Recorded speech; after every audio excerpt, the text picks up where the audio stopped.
Daud, Mishi, Koech, now Amisi. Okay. Thank you, Chair.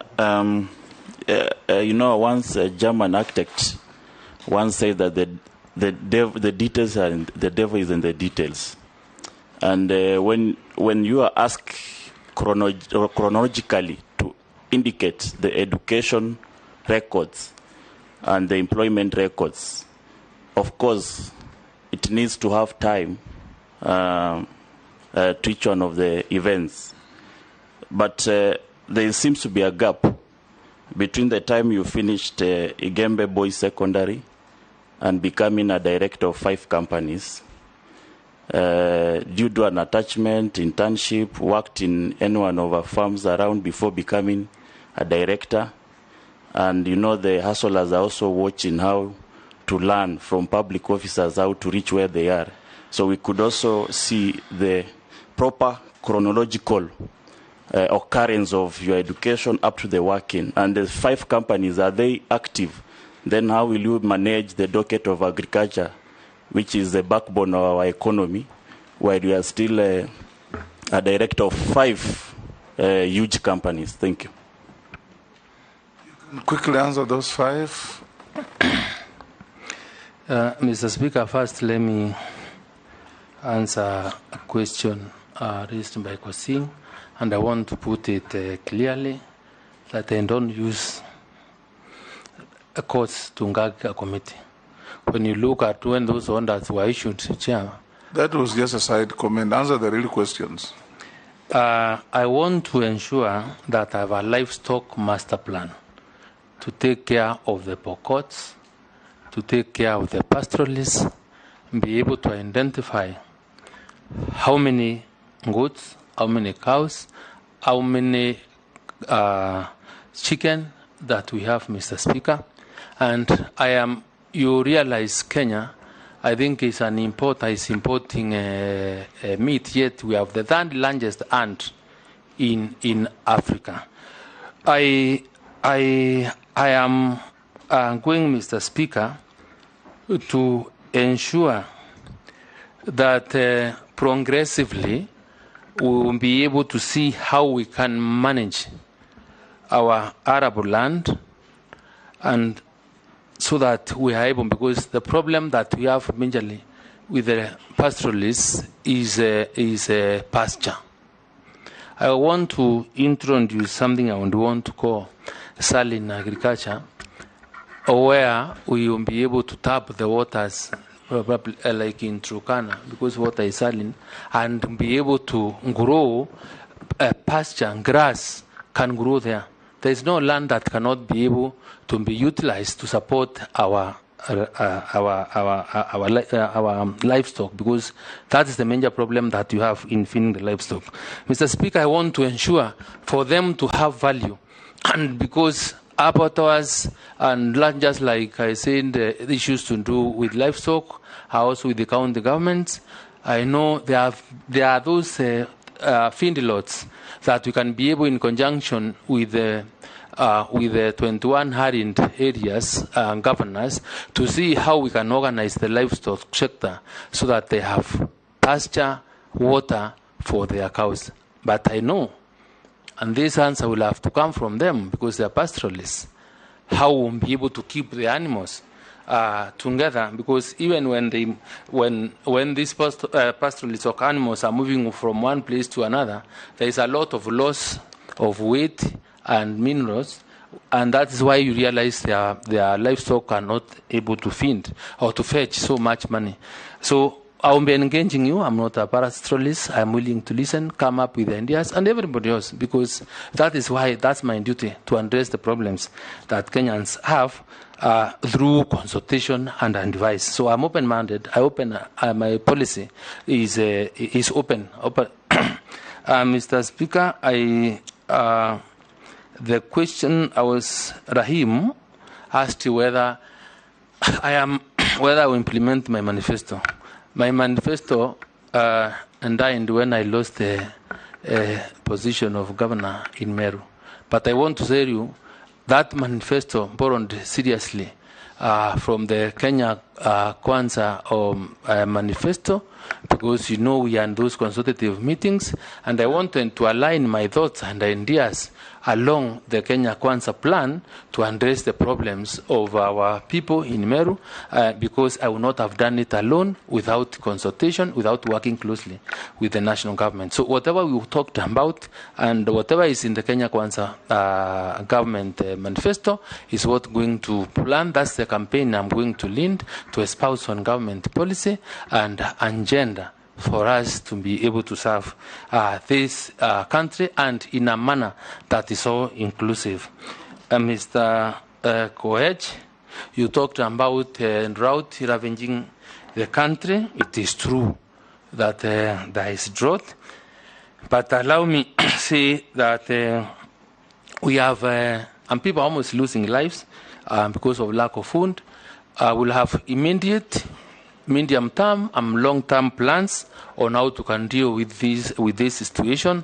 And one of the things that I think and the government has already started doing is the provision of relief food to those people that are quite vulnerable. It may not, I would not want it to be a thing that we must really be happy about. Let it be, food relief must be a last resort. And irrigation, just like the President said yesterday, is something we'll have to ensure that any irrigatable land that is available for farming, then we put it into agriculture. I want to persuade the government or the cabinet to also be able to come to agree, because we have so many pieces of land that are idle, owned by government. You realize it's a shame when you find that the prison service is buying food or money is allocated to buy food, yet there are a lot of labor force and the very big tracts of land lying idle without any agricultural activity. So I'll be pleading for government to find it or to give a directive or a policy on how we can utilize government land institutions that have big land for use for agriculture.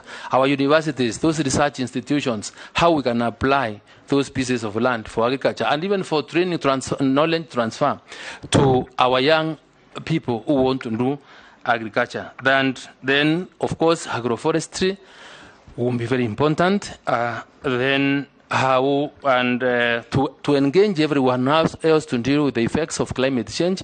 I will have to talk with my counterpart in the Ministry of Education, so that we also revive again the 4K clubs in our schools. I don't know how they ended dying because as our children grow up, then they're able to know, to adopt an idea that we must start sending ourselves from the school and be able to appreciate how important agriculture is. Mr. Amisi, you asked about the flow. That was completely deliberate, because the documents that I've given out here, because people that are alleging, I don't want to give them an opportunity to prove, give them opportunity to prove their case. It is their business to prove what they are saying. So by so doing and understanding the powers of this committee and the correctness of the information that you give them, because it's also binding, I didn't want to assist them prove their own case. And just like I think both said, if there is anything that is not correct, it's a matter of time. But I want to say that whatever I am giving out here is true to the best of my knowledge. Honorable members, we have so far done, just hold your cards, we've done 2 hours and 5 minutes with this nominee. Can we agree to an addition of 15 minutes, then we close? So I'll give all the remaining honorable members 1 question each. Naisula 1, go to Gikaria 1, Mole 1, Raso 1, Shuria 1, Mary 1, Mukami 1, in that order. Honorable Speaker, my question was not answered.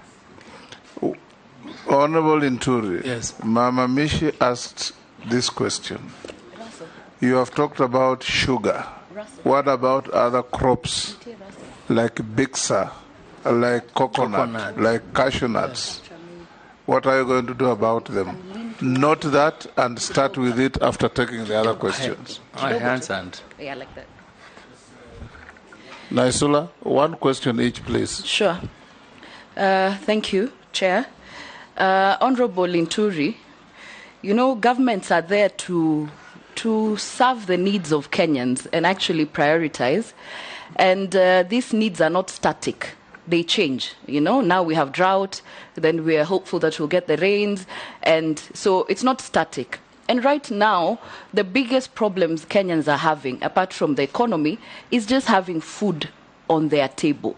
And so when they ask for unga to be 70 shillings, people just want food.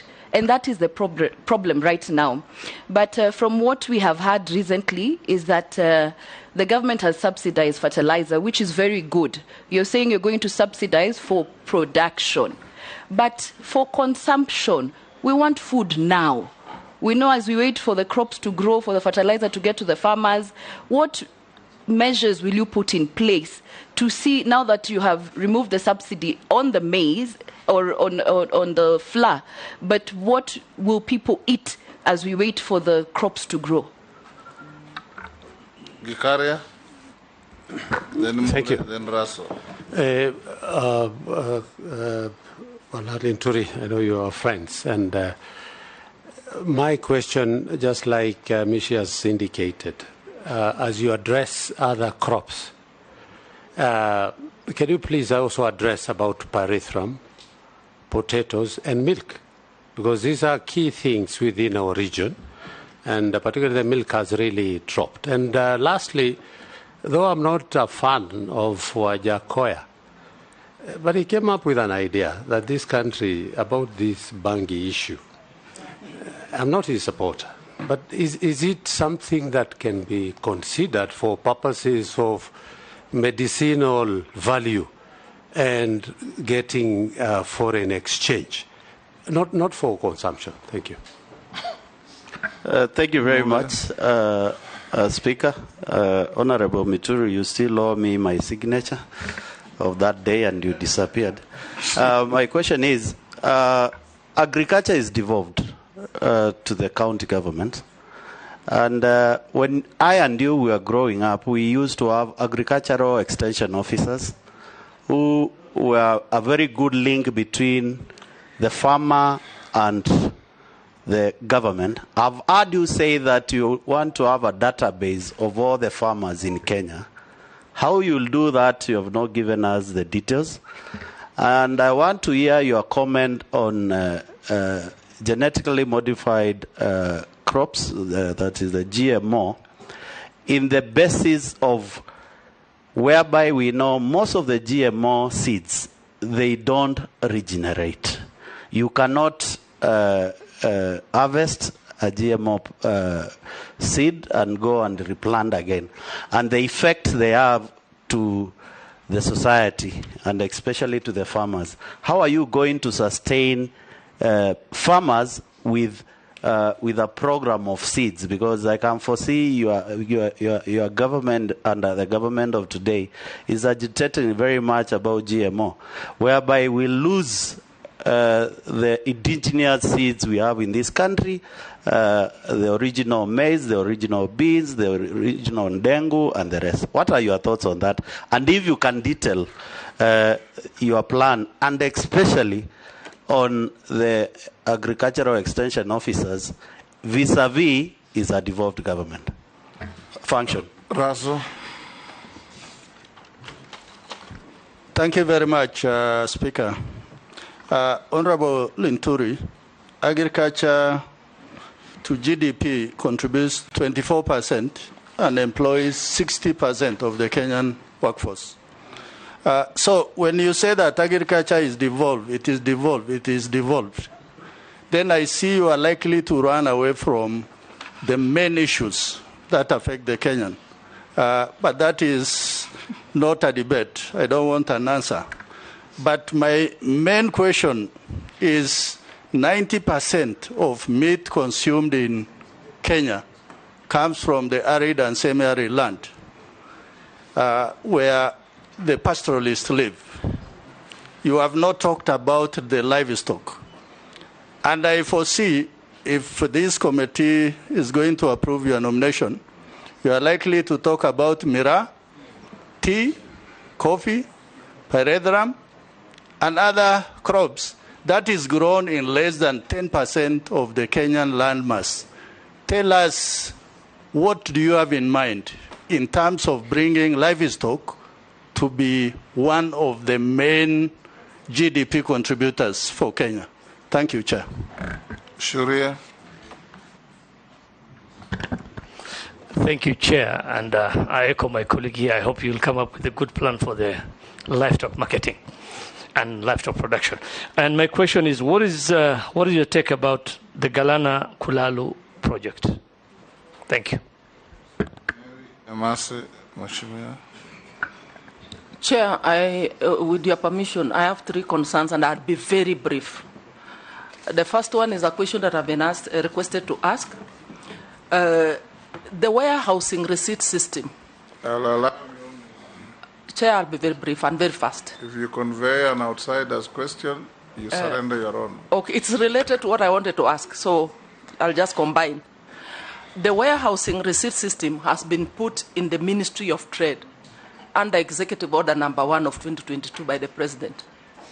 Whereas the Act and the regulations was done by the Ministry of Agriculture, and it was meant specifically for crops and livestock. So how does that misplacement sit with you? And because it's related to what I wanted to ask on, Mr. Speaker, currently the government is using National Serious Produce Board warehouses to store the fertilizer, the subsidized fertilizer. So my concern, because we represent farmers from the rural areas who need to access this fertilizer, what plans do you have in terms of distribution, ease access, and short distances? Because you'll find this depot is in one center within a county that is so wide, and it has got several sub-counties, because that is contributing to corruption that is still being experienced because of the long distance and what have you. And as I conclude, Mr. Speaker, the issue of segregation, because now GMO is going to be commercialized in the country. Kenyans are concerned. What are you going to do to ensure there's that distinction in terms of, if I'm going to the supermarket and I want to buy a non-GMO product, are you going to have plans to ensure that there's that segregation, while at the same time ensuring there is safety, and how you're going to counter the risk? I think I'll leave it there. The other one, my colleague asked. Thank you. Mheshimiwa Mukami. Congratulations to Anumi. Honorable Nturi, I want to ask you one question regarding the grantee minimum return. Considering it's not very popular in a free market, I would like to hear how you are going to do about that. You can quickly answer those questions, starting with what was left of Mishi Mbogo, and then Naisula down to Kami. Mr. Speaker, if it may have escaped Mishi, when I was discussing about the livestock, on how we will be able to bring them together to earn the value, I also mentioned that I will be working very closely in consultation with the governors, because every area has its own unique crops which they would want to prioritize, and we will not achieve adding value to them without us working together. So if it's for coconut and other nuts that can produce edible oils, because there are many that are there. So I'll be open so that we understand how it can be done. What costing? In any case, I think there is commitment from government to earn the value, so that we can, within the value agricultural value chain, we can be able to get more. So because there is that goodwill, it's not something that we'll be starting. It's something that I will be following up with all the stakeholders so that we work together. And Aishula asked what our immediate plan to provide food. I think I sent earlier from the beginning that if people are dying today and they want food, the fastest way to ensure that they have food is relief food. You give them the relief food because that is what they require for now, as we organize ourselves to address the issue of lack of food in the medium term and the long term. Chair, mine was on the price of unga, because the relief one had been answered. The price of unga, Mr. Speaker, I don't think will also come down immediately, because unless government is willing and ready to continue with the subsidy to bring down the cost of unga. This is a matter that will be discussed, and once discussions on, we'll be alive to the fact that we really have to do something so that our people can be able to eat. And let me also take this opportunity to answer the question that was also raised by Mule, because that revolves around provision of food when he brought about the issue of GMO. If you look at what informed the lift of ban of GMO, is that problem of lack of food. And we'll have to make choices, Mr. Speaker, and ask ourselves whether we need to let our people die or adopt GMO. I have not seen anywhere there has been any scientifically published in any journal where GMO has been sent to really be harmful to human beings. Mr. Speaker, I want to point of clarification, Mr. Speaker, to the nominee, and they need to probably do more research. There is a great scientist in France who has done extensive research on GMO, reports done, and why the government of the day of the late Honorable Mwai Kibaki banned GMO was based on scientific proof of how dangerous the GMOs can be. And the worst part of it is, Honorable Nominee, the seeds cannot regenerate. You cannot replant a GMO seed. And that's scientific. I wish you gave me time to continue answering this question, because the research on document that's popularly referred to was later pulled down, or was the scientists sent, and this is the information that I have, because even in this country, our biosafety and the biotechnology experts that we have, and people must really be able to understand exactly what GMO is all about. GMO, from my layman's understanding, is the transfer of genetic material. And the truth being that, and if our main problem is food, and I'm sure our government cannot be that careless to allow food that is harmful to our people. I would be asking, Mr. Speaker, the experts, those that support, those that do not support the use of this GMO food, to really to have a discussion on us to agree on how we move forward. But as far as I am concerned, we must choose between what is a lesser evil. We travel quite often. You don't go to America. You can go to wherever. What we eat is GMO. Yeah? So we wait for our people to die, or we give them GMO food? And for your information, Mr. Mule, you are a product of GMO. Yeah? When you look at the history of evolution of man, from Homo erectus, Homo sapiens, and now where we are today, it's genetic transfer that has taken place between human beings to where we are today. So when you graft trees, or mango, or lime and the orange, you fuse them together, produce something else different. That is genetic transfer. So let us not... Point of order, Chair. I doubt whether I'm a product of GMO. I'm a product of my parents. Sorry.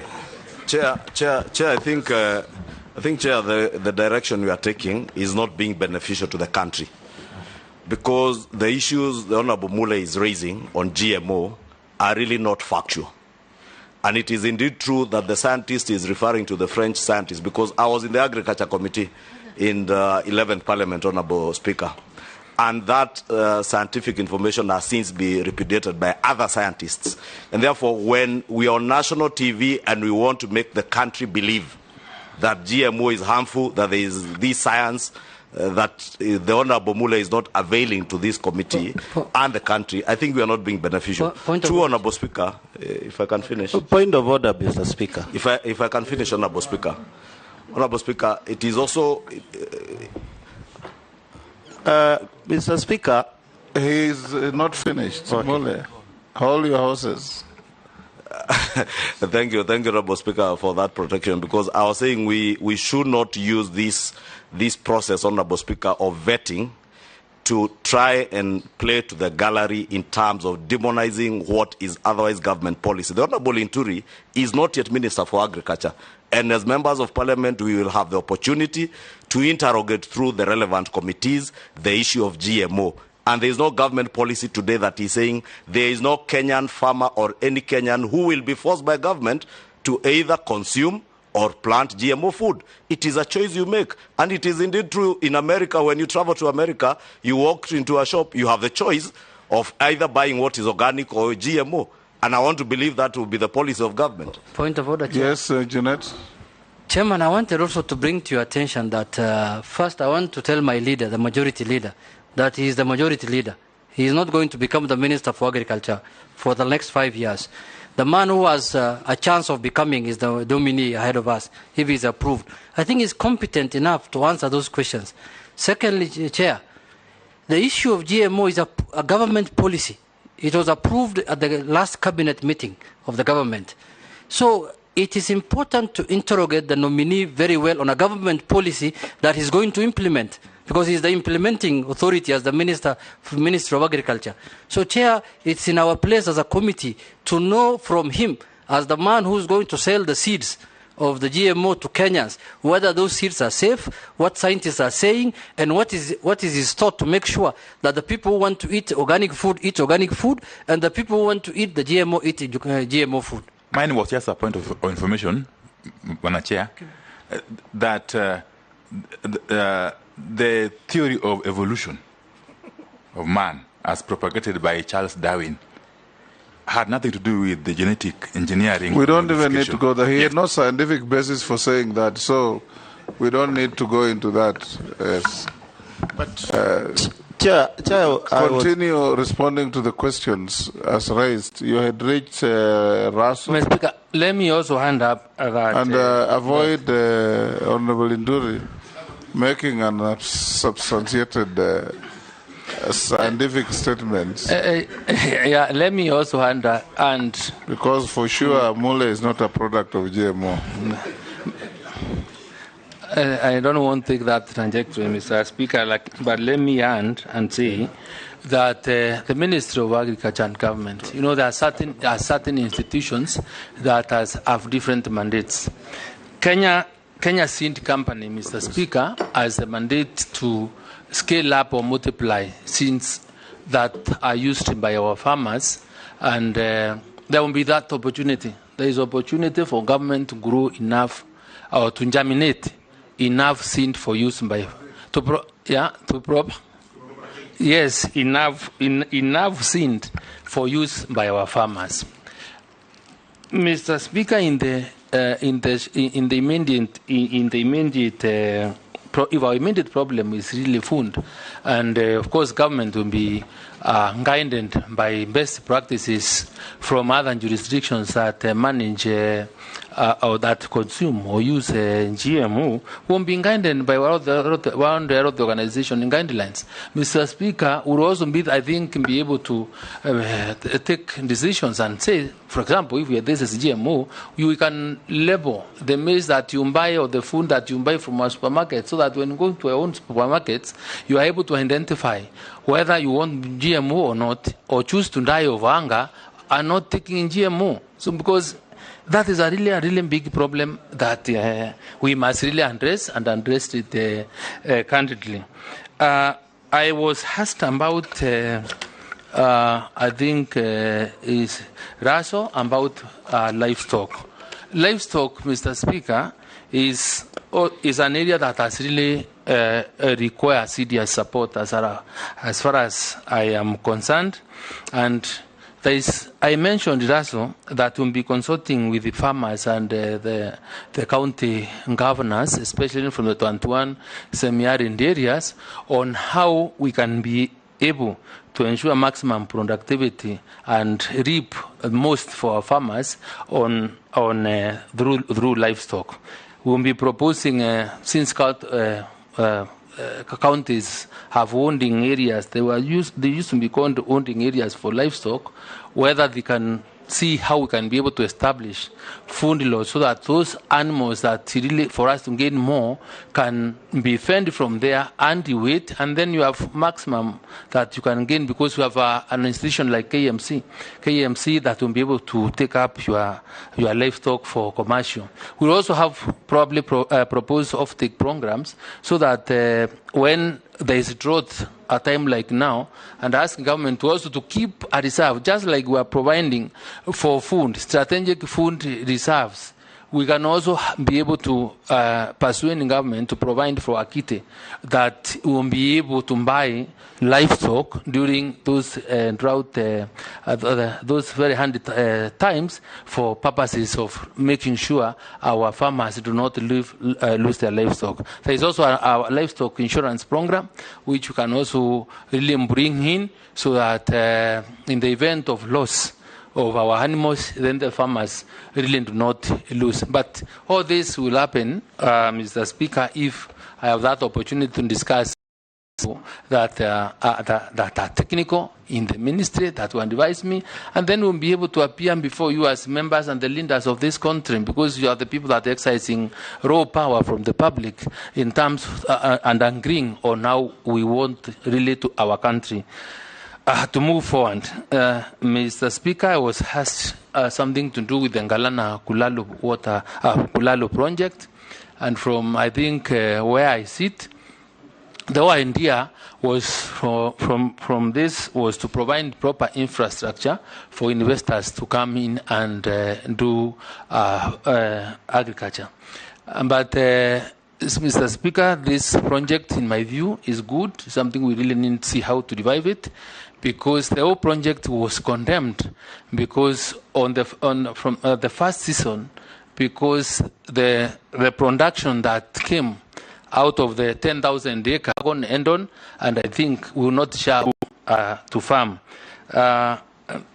Mr. Speaker, I think Mase talked about misplacement of rows in the Ministry of Trade and the Ministry of Agriculture, and on I didn't get properly, but was it Kenya Land?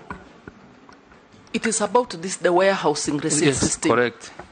There is an order that has taken that to the Ministry of Trade, yet it was established by the Ministry of Agriculture for crops and livestock products. So that misplacement, how are you going to deal with it? Mr. Speaker, you know, when I have made sure that our farmers have produced enough food, when in consultation, working together with all the other stakeholders, the other part in terms of how that food gets to its market, I think is an aspect of trade. Where there will be need for us to consult with my brother Moses Kuria in addressing this problem, I will be willing and ready to engage. Where the farmers probably will feel that one or two things are not clear, are not right, we won't be open to discussions. And more often, that's what we find. Even when you legislate and pass law, there are those rooms where when you find there is some bit of lacuna, the intentions of the law was not properly, is not being achieved, then we'll always be coming back for amendments. So when it is tried, and for example, if it doesn't work, then the president has power to transfer functions from one ministry to another. So I remain hopeful that in whatever department or ministry a government institution or mandate is given, then being bound by the collective rule of government, then we'll be able to solve the problems of our Kenyan people together.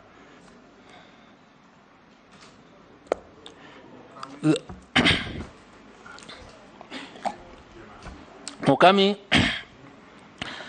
saying the GMR is not popular.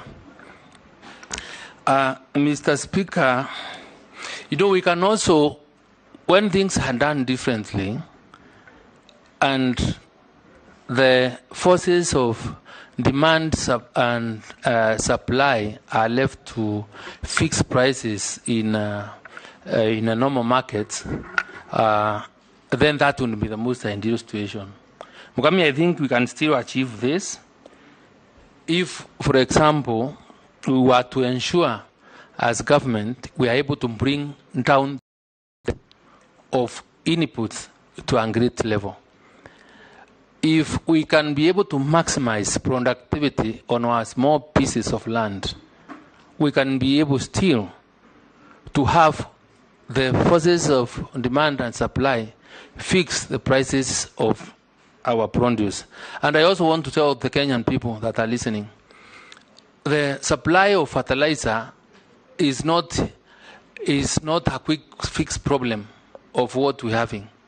We are trying to support farmers to apply that fertilizer to the soils that need fertilizer. And that is something that we've not really discussed seriously about, because whenever government gives us subsidies on fertilizer, everybody goes running to pick fertilizer, even for soils that do not need fertilizer. So as a ministry, I want to ensure that we provide necessary information. I will be able to test their farms that have lined and be able to succeed. It will also be necessary and important for people, our farmers, to know, and for the ministry and other county governments to know, fertilizer must be given at the right time, so that you do not give fertilizer once farmers have planted, or give CAN for top dressing when the rains are gone. So the timely giving of inputs or seeds, which must also be matched by a way we are able to forecast and be able to monitor weather patterns, will be able to help us increase productivity, and in that way, Mr. Speaker, I think we'll be able to get the food on our table. Thank you, Honorable Nturi. And now, Chair, there is a clarification. There is a question regarding... members, look at the clock. It's okay, Chair. We just need to do this for the purpose of this vetting. I asked Honorable Ntuli regarding agricultural extension officers vis-a-vis the devolved function of agriculture in the county government. And I believe you need to give us the clear policy the ministry will come up with, whether we are going to have agricultural officers commission. Including my Parethram thing. And Chair, the Parethram. Chair, you can answer them together. I asked about taking farm inputs, specifically the fertilizer, closer to the farmer in the rural village. What policies government going to put in place to ensure there is a depot in every sub-county, Mr. Speaker? Yes. Chair, can I add on something? Wow. Honorable Nturi, I think we should also encourage our farmers to start using manure, what we used to do when we were young. Instead of using fertilizer, we do organic. Chair, clarification also on the one issue. Chair, it will be very absurd if the nominee lives here without saying anything about fish also. Say something about fish. Please, fish. That question, but he never answered. Mr. Speaker, You have 2 minutes to attend to all those issues. Mr. Speaker, I want to agree with Mheshimiwa. And you've got it. Yes, agricultural extension officers. Taking subsidized fertilizer and seeds closer to the farmers. Yes. And then Pyrethrum and fish. Mr. Speaker. And the use of manure as opposed to petrochemical-based fertilizers? Number one, that's a very good proposal from Mukami, and farmers must listen. If you keep more livestock, whether it's poultry, cows, goats, that will be the best, excellent manure to use for our crops because they are safe, better than even the fertilizer we're talking about. Number two, agricultural extension officers, that's where we need to go. People require education. We need to educate our farmers on what we need to do. Mr. Speaker, when I was running as governor, in fact, there is no single meeting I didn't go talking about why it is important to employ extension officers. Even when I sit with the governors, I want to persuade them to have agricultural extension officers because these extension officers can be given performance matrices on how much food should be produced in a certain particular piece of land owned by how many farmers to increase productivity so that we are food secure. So I agree, I support it 100%, and I am sure this can be done. It is achievable and will not succeed if we do not tap. I also want to tell you that I think somewhere, and why we are feeling this problem, is that the Ministry of Agriculture stopped employing these agricultural extension officers some time ago. I think like almost 10 years ago, they've not been employing. And even you look at the staff at the ministry, they are quite old. So we will be coming to you so that at least you can also allocate some budget for us to be able to start recruiting members to that, extension officers to be able to beef up our education and training capacities to the farmers. Mr. Speaker, Emase talked about what we intend to do to ensure that fertilizer and seeds are taken closer to the people. Let me also commit that Kenya Seed Company, NDC, whose farms are used for multiplication of seeds, we are going to discuss so that they can be able to produce more and whatever support is required. Fertilizer and getting closer to the people, Mr. Speaker, we'll have either to get into, we have national cereals and produce boards, but they are not all over. This is one of the areas where we can be able to keep our fertilizer. But I think it's not because of the system that we want to use to avoid abuse and the cartels. Probably we will have to sit in and discuss with the agrovets on how we can be able to manage those stocks so that they can also be our owning our owning stores for the farmers that we want is to support this kind of program. But Mase, if we were to continue putting up more national cereals and produce bonds for purposes of getting very close to the location or to either the sub-location level requires huge resources. So we'll have to see how to balance our priorities because it is important that is done, or how we can partner with the county governments to ensure once fertilizer or seeds are delivered to the nearest depot of National Cereals and Produce Board, then they're able to support in the transfer or in the delivery chain so that farmers can be able to get their fertilizer at the nearest points possible. Any other question? Pyrethrum and fish. Mr. Speaker, I think fish is another serious economic activity in this country. And Juliet, I won't tell you, Mary is producing more fish than Kisumu or your area now. We are in it. We are doing a lot of fish, and fish is transforming people. I will be talking fish farming. I will be talking to my counterpart, Muvuria, who is now in charge of the blue economy docket, where that one is, and see how to support farmers. One is the production of fingerlings, so that as we encourage our farmers to keep fish ponds, then we also have the right species that can be able to do best in trying to support our food chain, because fish is food just like any other. And the other pyrethrum, you spoke about pyrethrum. But Gekaria spoke about pyrethrum. I think there are areas in this country where pyrethrum grows. And pyrethrum, I think, is a raw material of pesticides that we require for, we buy a lot of pesticide to preserve our seeds and our food. And I think time has come when we really have to sit down and see how to empower farmers, take back them to their farmers to do pyrethrum, because is a plant, is a crop that is so beneficial to our economy. I'm inviting you, Mheshimiwa Gikaria, to share more thoughts and ideas on how this can be done, because just like I had said before, that we are going to map out the country to have crops and data on where we have crops growing best in whatever county, so that in terms of disseminating information, then it's part of the thing that we need to be telling our farmers, so that they don't do a try and error thing. And I'm sure this is available. It is possible. Thank you, Honorable Linturi. I'll give you 3 minutes to make your closing wish. Mr. Speaker, I want to thank this committee for giving me an hearing, and I have given you 2.5 hours. All your colleagues have been having 90 minutes. I think I thank you, Speaker, for that magnanimity, and probably say it's because of the docket that I serve, because it's so critical to the country. I want to ask you and persuade you that in your wisdom, Mr. Speaker, that this country requires all of us.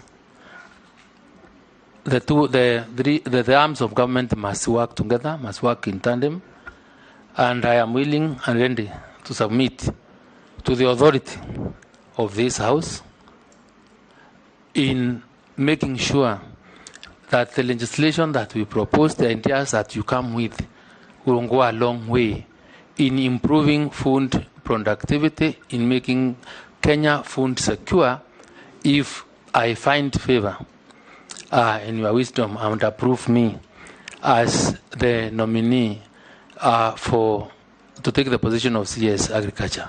I want to thank you, Mr. Speaker. Thank you, Honorable Franklin Mithika Linturi. I'll now, before releasing you, advise you to engage with the clerk's office. They need some documentation from you before you leave the precincts of this county hall. Sergeant, you may show the honorable nominee the way out.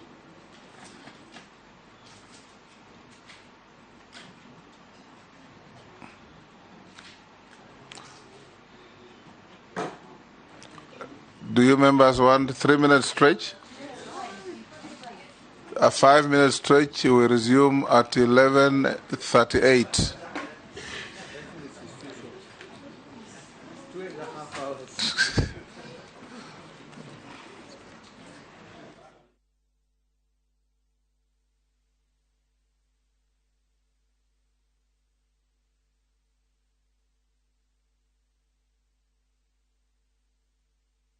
Guko kwa Alpha Mabati we customer witu we wafata muno na nikyo tuguthondekagira mabati makugita nyumba yaku magikiro kia iguru. Endi itu ni mohegereire wira-ini wao na makwendagiria kiria kiagiriire ni undu wa kiria urenda kugita kuringana na mithemba itu ngurani ya mabati iria tukoragwo nayo. Wicagurire kuma mithemba ya marangi matiganite na muigana wa ibati riria urenda niguo honokie mbeca ukigita. Ni tuwi ati mahinda ni mbeca na nikyo tugukinyagiria kiria urenda oro haria uri guothe bururi-ini tegukure na mathaa 72 tukoragwo Ruiru Northern Bypass hakuhi na KU Referral Hospital. Alpha Mabati, the roofing industry, bell ringers.